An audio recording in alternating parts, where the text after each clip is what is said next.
And it looked like Caitlin Clark and Stephanie White definitely had a situation where they was in a heated exchange right before halftime. Caitlin Clark, you need to go up to their front office, demand Stephanie White to be fired, removed. They want the front office to pick between Caitlin Clark and Stephanie White, man. It was only a matter of time, bro, that Caitlin Clark was going to obviously have words with Stephanie White. Caitlin Clark needs to get the hell out of Indiana. I think this is one of those things where it might be a turning point. The locker room door slammed so hard, it echoed like a warning shot. Inside, chaos, voices clashing, tension so thick, it felt like the walls might crack. And right in the center of it all, Caitlin Clark, fed up, done pretending everything was fine. This wasn't just another post-game meltdown. This was the moment, the one where Caitlin couldn't stay quiet anymore. And Stephanie White, she had no idea the storm that was coming for her. A single coaching call lit the fuse. What exploded next? It flipped the entire WNBA on its head and left everyone asking the same question.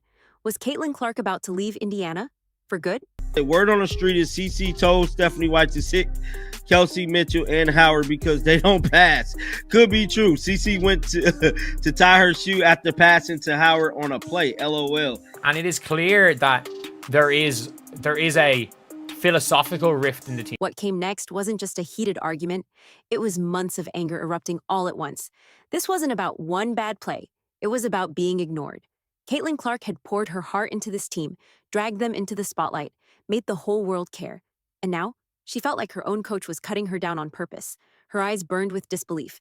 How do you build your whole brand around a record-breaking phenom and then bench her when the pressure's on? It was madness. It was personal. And it was the kind of betrayal that makes even the most loyal player start looking for the exit. Indiana wasn't just fumbling a season, they were fumbling a legacy. She don't know what she's doing. She's holding Caitlin Clark back. She don't know what to do with her. Yeah, I know Caitlin Clark plays a certain type of way. You want to build a team around your superstar player. That is not the case for this team. This front office solely, to me, only care about the regiment of their team. Y'all was way better without her. Last year, you hear me? She is sabotaging your game. She trying to make you play slow. Know what I'm saying? You have to have the ball in your hand and play up-tempo. That's your game. And everybody, even Ray Charles and Stevie Wonder can see that. You hear me? And everybody that's saying the Fever is better without Caitlin Clark, a.k.a. my precious CC, goofy. Fans aren't just upset. They're furious. Social media is on fire. Comments pouring in. I paid for Clark Magic, not this disaster. If this is Fever basketball, I want a refund. This isn't just a bad coaching call anymore. It's a slap in the face to every single fan who believed in the dream. When your star player feels sidelined, you're not just losing games, you're losing respect. But here's where you come in. If you've been watching this mess unfold and feel just as betrayed, hit that like button and flood the comments with free Caitlin. Let's make this loud. Loud enough that the Fever front office can't pretend they don't hear us, because we see what's happening and we're not letting it slide. But to really understand how it got this bad, we need to rewind. Go back a few months, back to the moment the fire was lit. It started with a single comment from Stephanie White. She was talking about the Dallas Mavericks. But what she said, it revealed everything. She said, when Luka's off the floor, the ball moves better. Everyone steps up. Let that sink in. That wasn't a basketball take. That was a blueprint for betrayal. Stephanie White right here talking about Luka. A wrist sprain in that game and has been out since. And that puts a lot on the plate of players like Spencer Dinwiddie, who just came in, who finds Marshall for the corner three. When you see the Mavs just play differently without Luka on the floor, he's a guy who's high usage rate, the ball's in his hands. When he's not on the floor, that ball is moving, it's popping, multiple players getting involved in action, and everyone's stepping up. Okay, you can hear the excitement in her voice talking about Luka not being in there. Oh, they're moving and they're popping and blah, blah, blah, blah, blah. And it's like, oh no. You hear that and you wonder, is she one of these coaches that doesn't believe in the transcendent player? Wait, did the coach just suggest the team was better without its biggest star? The same guy who dragged them to the NBA Finals and led the entire league in scoring? That's like a bakery saying business is booming after firing the head chef. The internet exploded. People couldn't believe what they were hearing. Analysts rolled their eyes. Fans lost it. But Stephanie White didn't walk it back. Nope, she doubled down. She made it clear. In her world, no player is bigger than the system. And suddenly, everything happening in Indiana started to click. It was the same exact playbook. Swap Luka with Caitlin. Swap the Mavs with the Fever. And what do you get? A twisted narrative where your franchise superstar is treated like a problem, like she's holding the team back, like her talent doesn't fit the system. That's not strategy, that's sabotage. Stephanie White, you deserve the Dodo Bird of the Day award. And if they do not want to get a coaching, make a coaching change and bring in who she wants that is going to cater to her style and build the team around her strengths, then she should walk. And who do you think that the fans come to see? They don't come see everybody else that's on that team. I'm sorry. There's no disrespect. The Caitlin Clark effect, the CC effect is real. This wasn't some casual comment. It was a declaration, a peek straight into Stephanie White's mind. And suddenly, all the strange decisions, they start making sense. The weird lineups, the random benchings, the lifeless quarters, it's all part of the plan. White has one rule. If you dominate the ball, you're a problem. She doesn't want a star running the show. She wants a system where everyone touches the ball, where it spins around like a pinball machine. On paper, sure, it sounds nice. Selfless play, constant movement, highlight passes. But in real life, it's chaos. It's like watching a busted shopping cart, jerking in circles, players crashing into each other, searching for rhythm that just isn't there. No leadership, no direction, just confusion in motion. The spacing of the offense, I'm watching Caitlin Clark drive down the right side of the lane, and Natasha Howard, rather than spacing the floor and stand in the corner, she's diving to the basket, bringing a defender to Caitlin. It's just, bro, the offense is just trash. I got to be honest with you. But what I will say with Stephanie White is just that I hate this offense. I do not like the Indiana Fever's offense this season. It's hard to watch. And I feel like Stephanie White is bringing what she was doing with the Connecticut Sun over here. That's exactly why men need to be coaching in the WNBA, bro. Need to be coaching. Yeah, let a man do it, bro. Because all this women coaching other women athletes, bro, it's out of there. And then these women owners and all of that, man, please, bro, y'all just tearing stuff down, bro. It's not about y'all. But it's crazy though. Caitlin Clark isn't just another player. She's the player. A once-in-a-generation point guard built to lead, to create, to lift everyone around her. Take away her engine, and the whole machine stalls. But Stephanie White, she claims giving Clark the ball too much kills chemistry. She says high usage makes the offense predictable, turns it into a one-woman show. Sounds smart on the surface. But reality tells a different story. When Clark sits, the offense collapses. Teammates look lost, nobody steps up. Defenders get comfy because there's no threat, no spark, no identity. It's not team basketball without Caitlin. It's just confusion wearing a jersey. You played Natasha Howard more minutes in the first half than you played Caitlin Clark. Caitlin Clark played the fourth most minutes out of everybody in the starting lineup in the first half, and you wonder why we're losing. Caitlin, 12 points, 9 assists, but she don't even look like the same player. She don't look enthusiastic. She just don't even look like she into it anymore. She kind of look like she over this, you know what I mean? And to be honest, as a Caitlin Clark fan, I'm pretty much over it as well. I just got to keep it real with you. I'm pretty much over this as well. This season is a travesty. I just feel like, she needs to explore other options. This system didn't just fail once, it crashed and burned before. Back at Vanderbilt, Stephanie White and her mentor Carolyn Peck pushed the same philosophy. Even with championship credentials backing them, the results?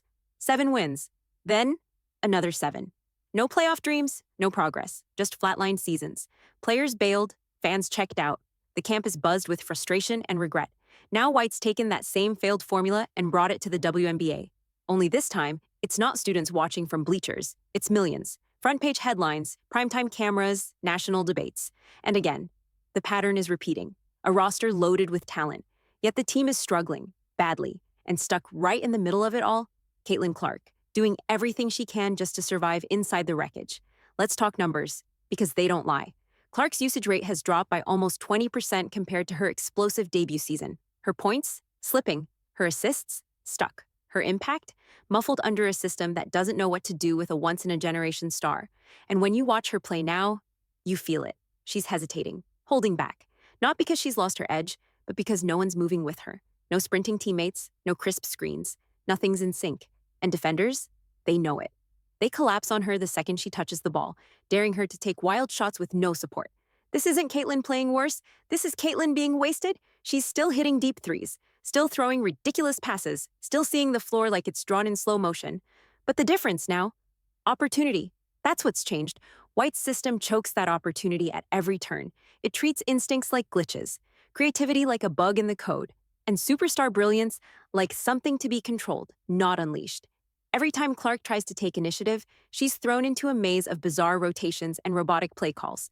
It's a system designed to avoid spotlight, which is exactly why it's failing under one. And again, if this all sounds familiar, it should, because this same playbook already collapsed once. At Vanderbilt, White and Peck stuck to their system like it was gospel, preaching balance, preaching purity. The results? 7 wins, 23 losses, then 7 and 24. Players transferred mid-season, fans stopped showing up. Anyone paying attention could see the truth. A coach afraid of stars will always smother her best ones. Sure, Peck and White once shared a championship at the college level, but this isn't college. This is the WNBA. Different pace, different egos, higher stakes. Yet White hasn't changed a thing. She believes unpredictability beats star power. She thinks motion matters more than momentum. And when things fall apart, she blames the players for not buying in, instead of blaming the system for never fitting. Now, the consequences are real. Indiana's record? A mess. And that's a disaster considering the resources poured into Clark's arrival. They marketed her face everywhere, launched national jersey campaigns, sold out arenas for her debut. She was supposed to lead a revolution, but now she's sitting on the bench when it matters most. You don't just lose games with that strategy. You lose everything that matters, and fans aren't staying quiet anymore. Social media has become a battlefield. Free Caitlin is trending nonstop under every Fever post. One furious fan wrote, "Release our star or give us our money back." Another threatened to ditch the season entirely. Even fans who barely follow basketball can see something's wrong. The empty seats, the dead crowd energy. It feels like they're watching a slow-motion collapse, front row. And the damage goes beyond fans. Sponsors are getting restless. Broadcasters tread carefully during interviews, afraid of saying the wrong thing. Reporters are grilling execs with pointed questions like, when will the offense run through Clark again?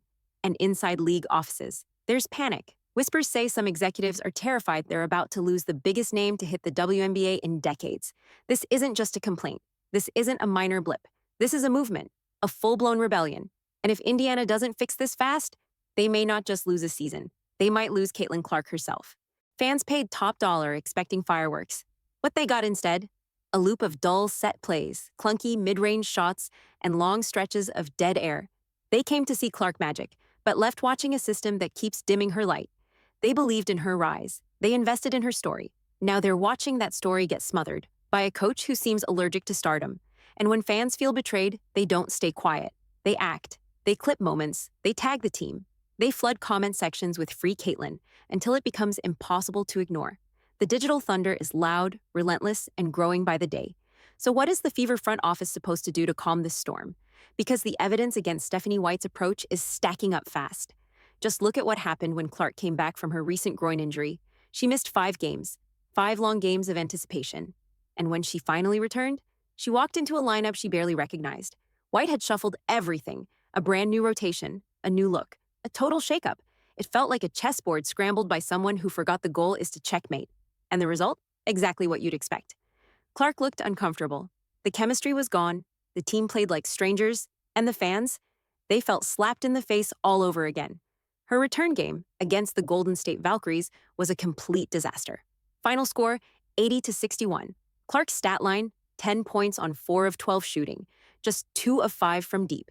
These aren't the numbers of a superstar on the rise. These are the stats of a star being suffocated. And here's the part that makes it even harder to stomach.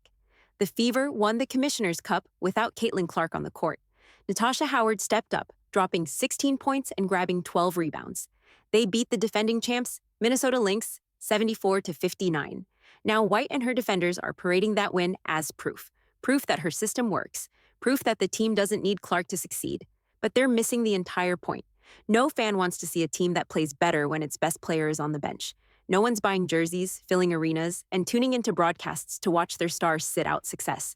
That's not basketball. It's brand suicide.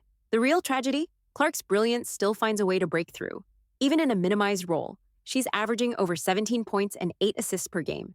She's still dropping impossible threes, still slicing defenses with jaw-dropping passes, still dragging the offense forward when White finally lets her play her game. But those moments, they feel like glimpses, tiny windows of greatness, stolen flashes of what should be happening every night. Instead of riding the wave of a generational star, the Fever are choking the Magic out of their own future. And the fans, they see it, they feel it, and they're done staying quiet.